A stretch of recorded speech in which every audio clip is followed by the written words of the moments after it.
18वीं शताब्दी की शुरुआत। दुनिया जैसे एक पल के लिए रुक गई थी।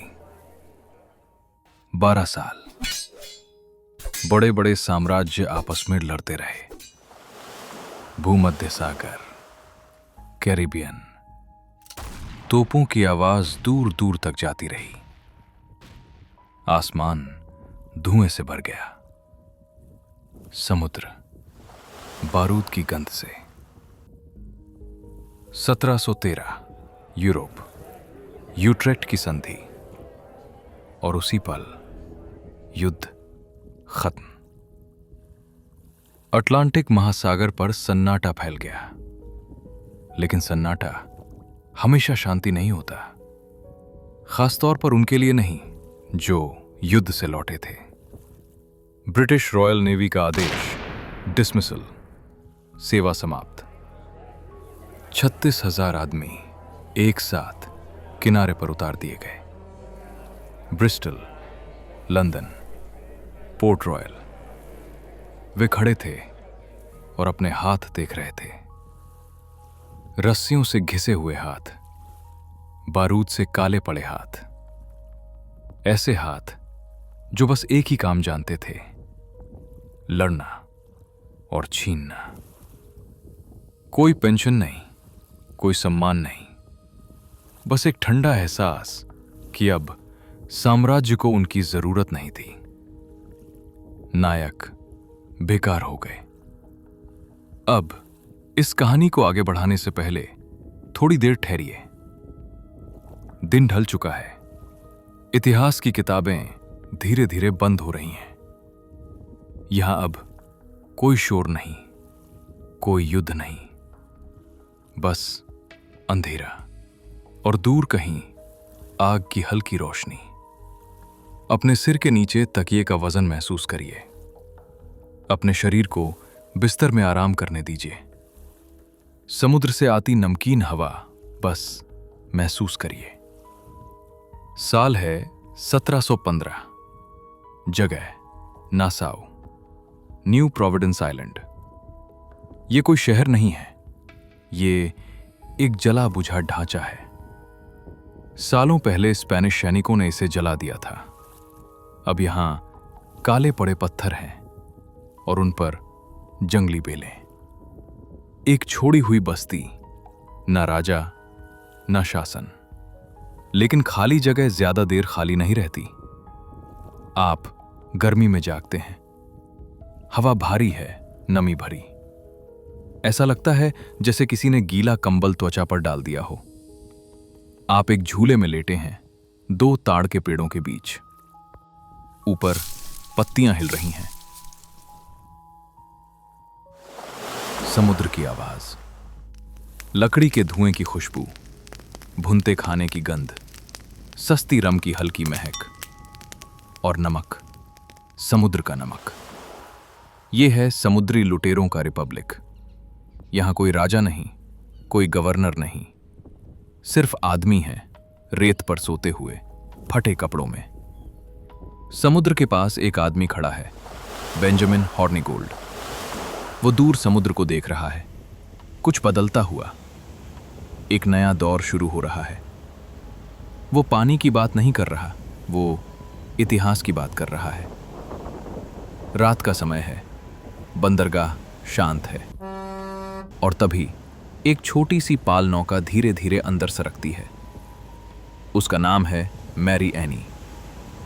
डेक पर एक आदमी खड़ा है, चार्ल्स वेन। वो युवा है, खतरनाक है। उसकी आंखों में एक बेचैनी है जो कभी पूरी तरह शांत नहीं होती। लेकिन वो अकेला नहीं आया। उसके साथ एक और आदमी है, सैमुअल बेलामी। लोग उसे कहते हैं ब्लैक सैम। वो नाव से उतरता है, धीरे, रेत पर ऐसे कदम रखता है जैसे बिल्ली उतरती है, बिना आवाज, बिना हड़बड़ी। वो रुकता है, सांस लेता है और फिर बोलता है। बोनट ने खबर भेजी है। स्पेनिश प्लेट फ्लीट, 11 बड़े जहाज, सब खत्म। ये शब्द हवा में फैल जाते हैं, अलाव से अलाव तक, हर चेहरे तक। कहानी धीरे धीरे साफ होती है। फ्लोरिडा के तट पर एक भयानक तूफान आया था। समुद्र बेकाबू हो गया, हवा सब कुछ तोड़ने लगी। स्पेनिश साम्राज्य की साल भर की कमाई समुद्र ने चट्टानों से टकरा दी। जहाज टूट गए, खजाना पानी में बिखर गया। चांदी, सोने की ईंटें, कोलंबिया के पन्ने, सब कुछ उथले पानी में पड़ा हुआ है, बस इंतजार करता हुआ। यह डकैती नहीं है, यह सैल्वेज है। समुद्र ने जो लिया था वही लौटा रहा है, एक तोहफे की तरह। ये सुनते ही आदमियों की आंखें बदल जाती हैं, नींद टूट जाती है, भूख जाग जाती है। लेकिन ये भूख पेट की नहीं है, ये भूख है मौके की, किस्मत की। हॉर्निगोल्ड धीरे से सिर हिलाता है। हम चलेंगे, लेकिन एक साथ नहीं, छोटे छोटे समूहों में। परछाइयों से एक आदमी आगे आता है, एडवर्ड टीच। अभी वो लेजेंड नहीं है, अभी वो बस एक भारी भरकम आदमी है। उसकी दाढ़ी काली है, घनी है। वो आपकी तरफ देखता है। आपने नेवी में काम किया है, तोपों को जानते हैं। नाव में बैठिए। यात्रा शुरू होती है। समुद्र अजीब तरह से शांत है। पानी कांच जैसा लगता है। तारे पानी में झिलमिलाते हैं। समझ नहीं आता आसमान कहां खत्म होता है और समुद्र कहां शुरू। आप डेक पर बैठे हैं। लकड़ी धीरे धीरे आवाज करती है। आप किस्मत की तरफ बह रहे हैं। भोर होती है। आप पहुंचते हैं और सामने टूटे हुए जहाज, पानी से बाहर निकले लकड़ी के ढांचे, जैसे समुद्र में पड़ी हड्डियां। किनारे पर स्पेनिश सैनिकों का एक छोटा सा शिविर। वे अपना खजाना वापस लेने की कोशिश कर रहे हैं, लेकिन वे बहुत कम हैं। टीच आगे बढ़ता है। एक बोतल, आग, धुआं। स्पेनिश सैनिक भाग जाते हैं। वे लड़ते नहीं, वे जिंदगी चुनते हैं। आप रेत पर खड़े हैं। संदूक एक के ऊपर एक। आप एक खोलते हैं। चांदी चमकती है, भारी, ठंडी। एक साम्राज्य का सपना आपकी नावों में भर रहा है। समय धीरे धीरे आगे बढ़ता है। साल है 1716। नासाउ अब वैसा नहीं रहा। वो जला हुआ ढांचा अब जीने लगा है। चांदी ने सराय बना दी हैं। रात में जलती हल्की रोशनियां, शराब की गंध, धीमी हंसी, थका हुआ संगीत। आप रेत से भरी गलियों में धीरे धीरे चलते हैं। ये जगह दुनिया के आखिर में लगा हुआ एक छोटा सा मेला लगती है। और फिर एक नया जहाज बंदरगाह में दिखाई देता है। वो बाकी जहाजों जैसा नहीं है। साफ, शांत, सलीके से रखा हुआ। डेक पर एक आदमी बैठा है। वो किताब पढ़ रहा है। उसका नाम है स्टीड बोनट। बारबाडोस का एक अमीर जमींदार। वो अपनी पत्नी से नहीं, अपने पुराने जीवन से भागा है। उसने एक जहाज खरीदा, एक दल रखा और तय किया वो समुद्री लुटेरा बनेगा, जैसे कोई सपना। वो जल्दी नहीं करता, नजदीक नहीं आता, बस देखता रहता है, जैसे कोई शिकारी नहीं, बल्कि कोई इंतजार करता हुआ आदमी। फिर एक दिन वो बोनट को अपने पास बुला लेता है।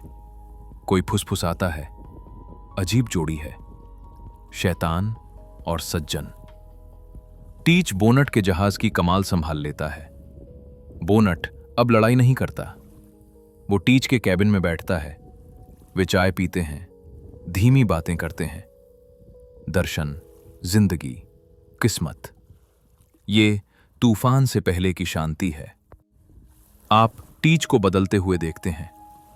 वो समझने लगता है लड़ाई शोर करती है, लड़ाई थका देती है, लड़ाई आदमी मारती है, लेकिन डर चुपचाप काम करता है, बिना गोली, बिना खून, बस दिखकर। एक रात टीच आपको अपने कैबिन में बुलाता है। वो बोलता नहीं, बस दिखाता है। धीरे जलने वाली बत्तियां टोपी के नीचे, आग, धुआं नीचे बहता है, आंखों के चारों ओर, चेहरे पर। वो आईने में देखता है, एक हल्की मुस्कान, आदमी पीछे रह जाता है। ब्लैकबियर्ड जन्म लेता है। पहली बार जब आप उसे काम करते देखते हैं, कोई लड़ाई नहीं होती। एक व्यापारी जहाज, कप्तान डेक पर खड़ा है। फिर ब्लैकबियर्ड सामने आता है। धुआं, हथियार, खामोशी। कप्तान की तलवार हाथ से गिर जाती है। दल घुटनों पर बैठ जाता है। कोई गोली नहीं चलती। आप समझ जाते हैं, ताकत हमेशा मारने में नहीं होती, कभी कभी बस डर दिखाने में होती है। नासाउ अब सिर्फ एक जगह नहीं है, ये एक कहानी बन रही है, एक लेजेंड जो धीरे धीरे सांस ले रहा है, और आप सिर्फ सुनते रहिए। समय फिर आगे बढ़ता है और टीच और ज्यादा चाहता है। छोटे जहाज अब काफी नहीं लगते, उसे एक बड़ा शरीर चाहिए, एक भारी ढांचा, एक ऐसा जहाज जो दूर से ही महसूस हो जाए। और तभी एक फ्रांसीसी जहाज उसके रास्ते में आता है, ला कॉनकॉर्ड, भारी, थका हुआ, दासों से भरा। टीच उसे ले लेता है। जहाज बदला जाता है, किनारों में छेद काटे जाते हैं, तोपें एक के बाद एक, 40। और फिर एक नाम दिया जाता है, क्वीन एनीज रिवेंज। वो तेज नहीं है, लेकिन वो रुकती भी नहीं। जब वो मुड़ती है, समुद्र उसके साथ हिलता है। आप डेक के नीचे झूले में लेटे हैं, चारों ओर सांसों की आवाज, 300 आदमी, लकड़ी की धीमी चरमराहट।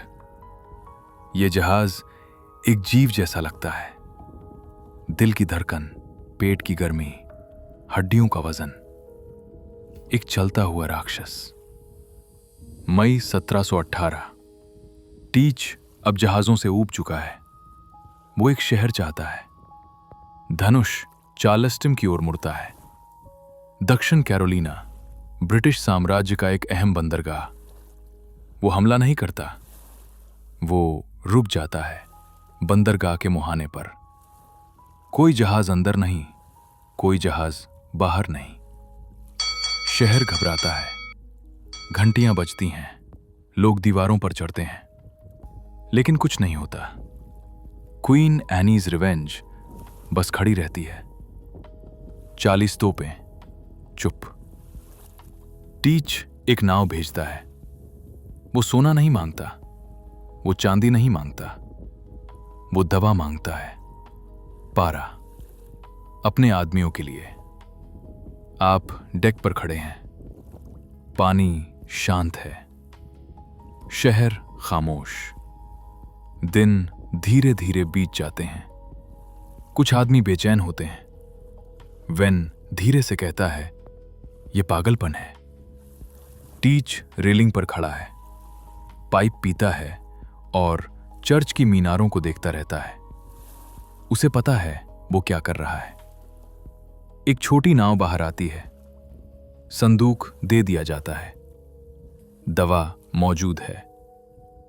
टीच सिर हिलाता है, कैदियों को रिहा कर दीजिए। नाकाबंदी हटा ली जाती है। जहाज धीरे से मुड़ जाता है। एक कॉलोनी घुटनों पर आई, बिना एक गोली चले। टीच हंसता है, लेकिन हंसी खाली है। कुछ बदल चुका है। वो अब सिर्फ समुद्री लुटेरा नहीं, वो समुद्र का राजा बन चुका है। और आप बस लहरों की आवाज सुनते रहिए। जहाज चलता है, समुद्र साथ देता है। नींद धीरे धीरे करीब आती है। समाचार हवा के साथ चलते हैं, समुद्र पार करते हैं और अंत में एक राजा तक पहुंचते हैं। Britain, king George. राजा अब और सहन नहीं करता।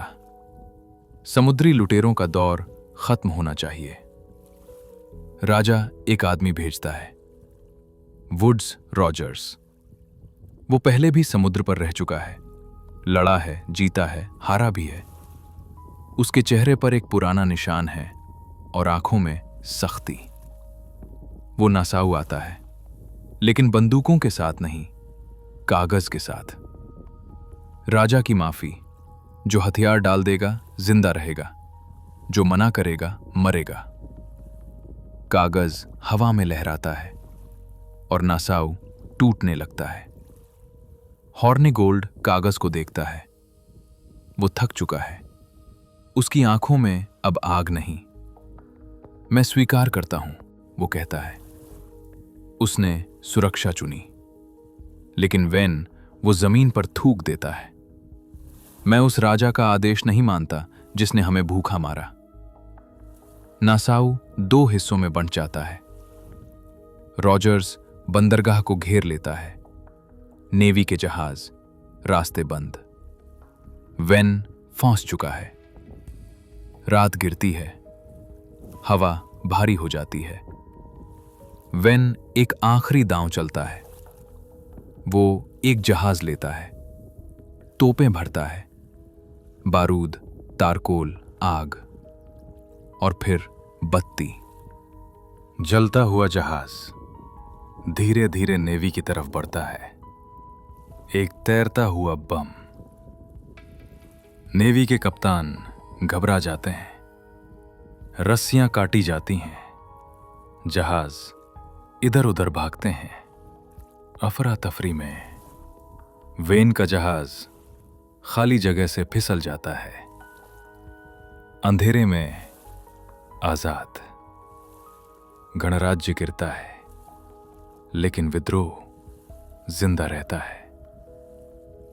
टीच लड़ाई नहीं करता, वो कुछ और करता है। क्वीन एनीज रिवेंज रेत में अटक जाती है। बिफोर्ट इनलेट दुर्घटना थी, वो कहता है, लेकिन आप उसकी आंखें देखते हैं। ये दुर्घटना नहीं थी, वो भार कम कर रहा था। कम आदमी, कम बोझ। वो खजाना लेता है, वो आपको लेता है और उत्तर की ओर चुपचाप निकल जाता है। नासाऊ पीछे छूट जाता है। आग बुझ जाती है। समुद्र फिर शांत हो जाता है। कुछ अध्याय यहीं खत्म होते हैं और कुछ अभी बाकी हैं। आप बस सुनते रहिए। नींद धीरे धीरे गहरी होती जा रही है। नवंबर, हवा ठंडी होने लगती है। हम ओक्राकोक इनलेट में हैं, उत्तरी कैरोलिना। चारों तरफ दलदल, पक्षी, धुंध। ये जगह शांत है, बहुत शांत, जैसे दुनिया से अलग हो गई हो। टीच किनारे पर एक दावत रखता है। रम, भुना हुआ सुअर, धीमी हंसी। लेकिन आप कुछ और देखते हैं। उसके कंधे थके हुए हैं। आंखों में अब वही आग नहीं। किंवदंती भारी हो जाती है। उसे उठाए रखना थका देता है। भोर, धुंध घनी है और उसी धुंध में 2 पाल नौकाएं दिखाई देती हैं। कोई काला झंडा नहीं। Royal navy lieutenant Robert Maynard गिरफ्तार करने नहीं आया, मिटाने आया। टीच हंसता है। वो तोपें चलाता है। गोलियां नेवी के जहाज पर गिरती हैं। डेक खाली हो जाता है। टीच चिल्लाता है, वे मर चुके हैं, आओ। लेकिन वे मरे नहीं थे। मेनार्ड अपने आदमियों को डेक के नीचे छिपाए रखता है। और फिर अब 50 सैनिक ऊपर आते हैं, संगीनें, तलवारें, पिस्तौलें। टीच घिर जाता है। एक आदमी भीड़ के सामने, विशाल झुंड के बीच। ये किसी गीत जैसा नहीं है, ये खूबसूरत नहीं है, ये बस होता है। एक वार गर्दन पर, एक गोली छाती में, और फिर एक और। टीच अब भी खड़ा है, सिर्फ इच्छा के सहारे। फिर वो रुकता है, आसमान को देखता है और गिर जाता है। पानी लाल हो जाता है। कहा जाता है 20 खाओ, 5 गोलियां। लेकिन अंत में वो सिर्फ एक आदमी था। कोई देवता नहीं, कोई राक्षस नहीं। मिनार्ड रुकता नहीं, वो सिर काट देता है, जहाज के आगे लटका देता है। दाढ़ी हवा में हिलती है, शरीर समुद्र में गिरा दिया जाता है। किंवदंती कहती है वो तैरा 3 बार, लेकिन आप जानते हैं वो बस डूब गया, रेत के नीचे, चांदी के पास। समुद्र फिर शांत हो जाता है। धुंध सब ढक लेती है। एक नाम खामोश हो जाता है। कुछ भी हमेशा नहीं रहता। लहरें आती हैं, लहरें जाती हैं, और आप बस सुनते रहिए। नींद धीरे धीरे गहरी होती जा रही है। आप बच जाते हैं। कोई जश्न नहीं, कोई राहत नहीं, बस चुपचाप दलदल में छिपना। गीली जमीन, ठंडी हवा, भारी सांसें। फिर धीरे धीरे दक्षिण की ओर बहना, वापस नसाऊ। लेकिन नसाऊ अब वैसा नहीं रहा। नसाऊ अब एक आजाद जगह नहीं। वुड्स रॉजर्स अब गवर्नर है। कानून लौट आए हैं, झंडे लौट आए हैं, और हॉर्नी गोल्ड अब समुद्री लुटेरों का शिकारी है। आप एक सराय ढूंढते हैं, स्पाई ग्लास, पीने के लिए नहीं, भूलने के लिए। एक औरत आपको शराब देती है। उसकी आंखें तेज हैं, आवाज आयरिश। उसका नाम एनी। वो सिर्फ परोसती नहीं, वो देखती है, समझती है। दरवाजा खुलता है। एक आदमी अंदर आता है, कई रंगों का कोट, कैलिको जैक रैकम। वो टीच जैसा बड़ा नहीं, लेकिन बातों में माहिर है। वो एनी को चूमता है, सबके सामने। वो उसकी नौकरानी नहीं, वो उसकी साथी है। हम जा रहे हैं, एनी कहती है। ये द्वीप अब कानून की गंध देता है। आप उनके साथ जाते हैं। जहाज का नाम विलियम। छोटा, तेज, हल्का। एक नया नाविक भी है, नाम मार्क। चुप, सधा हुआ, तेज हाथ, बहुत ज्यादा तेज। एक दिन एक कैदी मार्क को धमकाता है। मार्क तलवार निकालता है। एक ही वार। कैदी निहत्था। मार्क आपकी तरफ देखता है, टोपी उतारता है। वो औरत है, मैरी रीड। 2 औरतें एक समुद्री लुटेरों के जहाज पर। पुराने नाविक कहते हैं अपशकुन, लेकिन आप देखते हैं एनी आग है। वो लड़ते वक्त हंसती है, चिल्लाती है। मैरी बर्फ है, चुप, सटीक, अंतिम। वे सबसे असली हैं। महीने बीतते हैं, छोटे जहाज, छोटी जीतें। अब कोई बड़ा खजाना नहीं। रैकम ज्यादा पीने लगता है। उसका नाम उससे भारी हो गया है और समुद्र धीरे धीरे जाल कस रहा है। अक्टूबर 1720, जमैका, ड्राई हार्बर। रात है, दल नशे में है, हंसी, गाने, लापरवाही, लेकिन कोई देख रहा है। Captain Barnett, Royal Navy. अचानक नौसेना का जहाज। मैरी चिल्लाती है, वे आ गए हैं।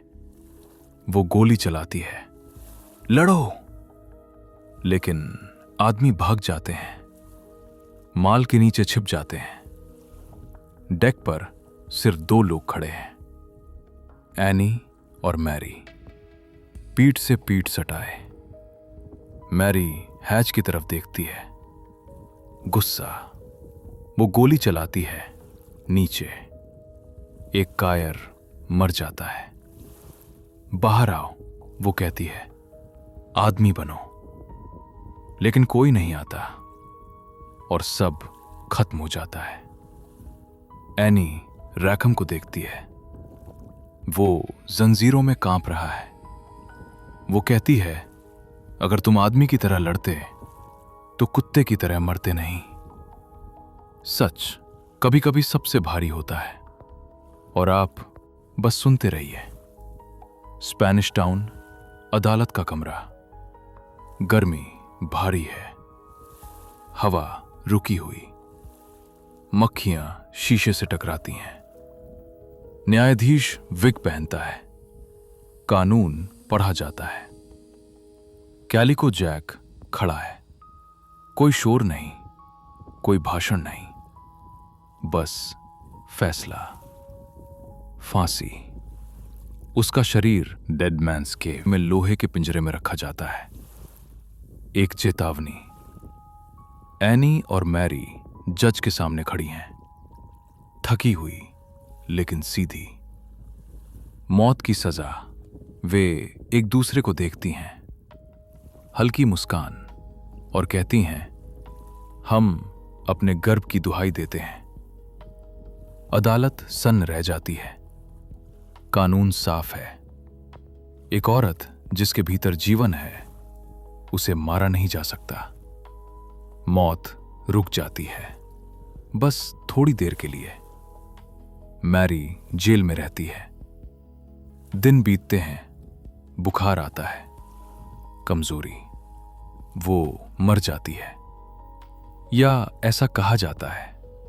कुछ कहानियां यही रुक जाती हैं, लेकिन एनी, वो गायब हो जाती है।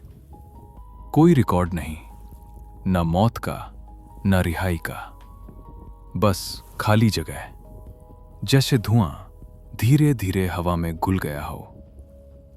साल बीत जाते हैं। 1725, 1730। समुद्र अब सुरक्षित कहलाता है। नक्शे बनाए जाते हैं, लाइट हाउस जलते हैं। रिपब्लिक खत्म हो चुका है, चांदी खर्च हो चुकी है, दिग्गज मर चुके हैं। आप अब बूढ़े हो गए हैं, हाथ सख्त हैं, लेकिन यादें अभी भी चलती रहती हैं। समय सब कुछ ले जाता है, लेकिन सब कुछ नहीं। 1732, चार्लिस्टन। आप एक बरामदे में बैठे हैं, सामने बंदरगाह, ब्रिटिश युद्धपोत लंगर डाले हुए, साफ, चुप, कानून के जैसे। एक बच्चा आपके पास बैठता है।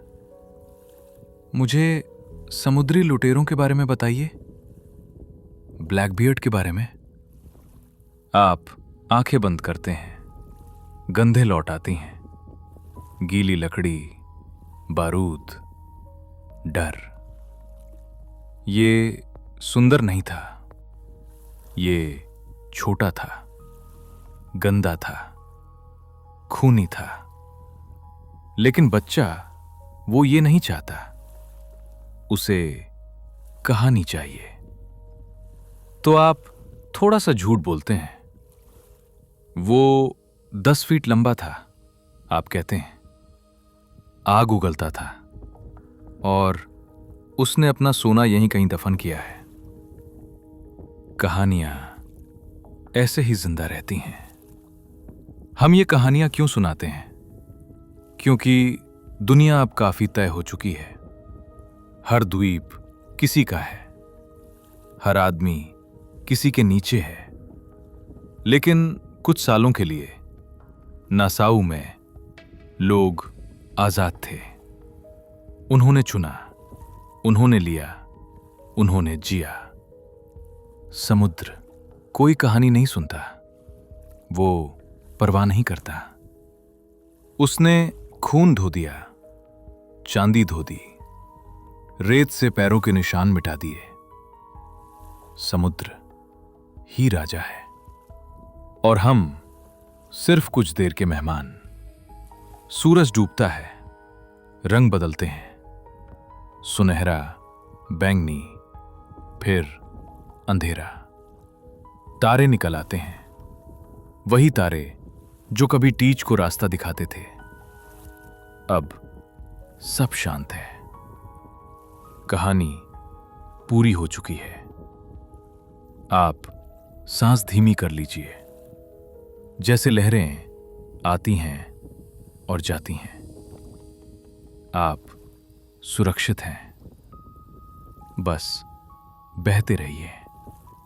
नींद अब आपके पास है, नींद अब आपके पास है, नींद अब आपके पास है।